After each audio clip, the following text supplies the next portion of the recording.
Top quality और consistent performance के लिए सिर्फ सिल्वर पंप्स। टॉप क्वालिटी और कंसिस्टेंट परफॉर्मेंस के लिए सिर्फ सिल्वर पंप्स, नाम याद रखना।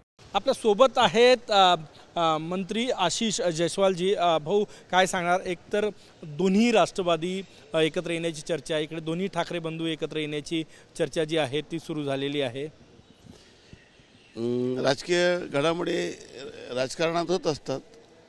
प्रत्येक घडामोडीनंतर परिस्थिती थोडीफार बदलत असते, परंतु मूळ प्रश्न असा आला की दोन राष्ट्रवादी किंवा दोन शिवसेना म्हणजे शिवसेनेचे पूर्वीचे नेते राज ठाकरे आणि उद्धव ठाकरे साहेब हे एकत्रित येऊन राहिले।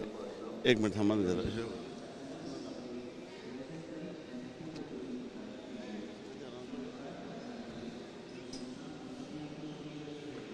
नाही भाऊ, टेन्शन नका घेऊ, येतच नाही।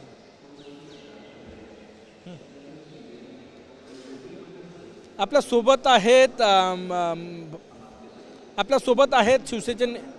सोबत शिवसेनेचे नेते मंत्री आशिष जयस्वालजी। आशिष भाऊ, दोन्ही ठाकरे बंधू एकत्र येण्याची चर्चा जी आहे ती जोरात आहे। असं कळतं आहे की उद्धव ठाकरे यांनी आपल्या कार्यकर्त्यांना विचारलं सुद्धा की तुम्ही मनसेसोबत युती करायची का? बघा, मला एका शब्दात म्हणायचं आहे की सब कुछ लुटा के होश में आए तो क्या किया। आपण विचार करा की राज ठाकरे पहिले शिवसेनेपासून वेगळे का झाले, नारायण राणे वेगळे का झाले, गणेश नाईक का गेले, एकनाथ शिंदे साहेब का गेले।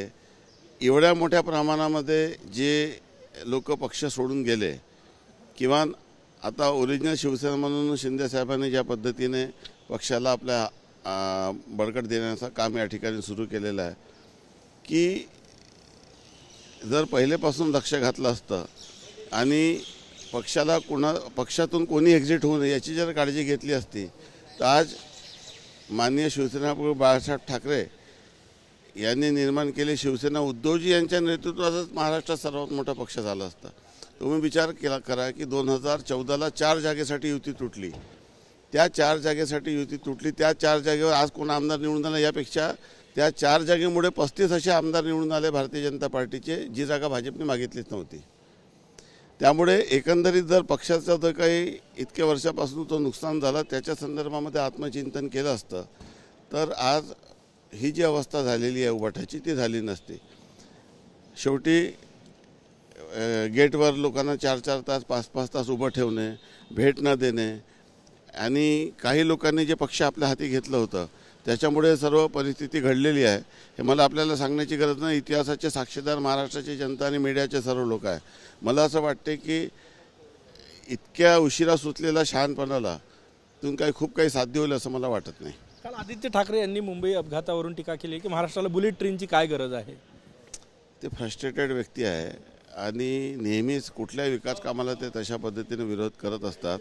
मूळ मुद्दा असा आहे की महाराष्ट्र घडवण्यासाठी, महाराष्ट्राच्या निर्माणासाठी, महाराष्ट्राच्या पायाभूत सुविधेसाठी, महाराष्ट्राच्या विकासासाठी एखादा कुठलंही काम होत असेल तर त्याला वेगवेगळ्या अँगलने विरोध करणे हा एकमेव असं करून विरोध करून स्वतःची राजकीय पोळी शेकणे आणि महाराष्ट्रामध्ये फेक नरेटिव्ह पसरवणे हा जो त्यांचा प्रयत्न आहे तो आता यशस्वी होणार नाही। लोकांना हे कळलेलं आहे की महाराष्ट्राचा विकास कोण करते, कोण पायाभूत सुविधा निर्माण करून राहिला, कोणी मुंबईचा विकास केला, कोण पदाचा उपभोग करते आणि कोण पदाचा उपयोग करते हे महाराष्ट्राच्या जनतेला आता कळून चुकलेलं आहे। शेवटचा प्रश्न, निवडणूक आयोगाने राहुल गांधी यांनी जे मतदानाच्या टक्केवारीवर प्रश्न उपस्थित केला होता त्याचं उत्तर दिलेलं आहे सविस्तर। कसं आहे की आपण जिंकलो तर ईव्हीएम बरोबर आहे, आपण हरलो तर ईव्हीएम खराब आहे किंवा निवडणुकीमध्ये घोटाळा झाला, हा रडीचा डाव आहे।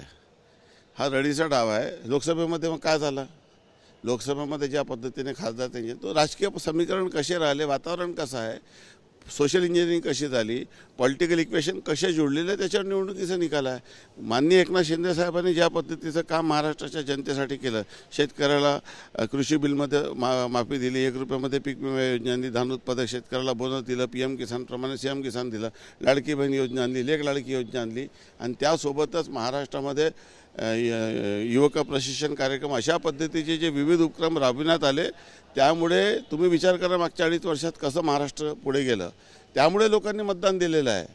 तर त्यामुळे अशा पद्धतीचे वक्तव्य करणं म्हणजे स्वतःचे अपयश झाकण्याचा हा प्रकार आहे. कॅमेरामॅन सचिन सयांसह गजानन उमाटे, TV9 मराठी, नागपूर.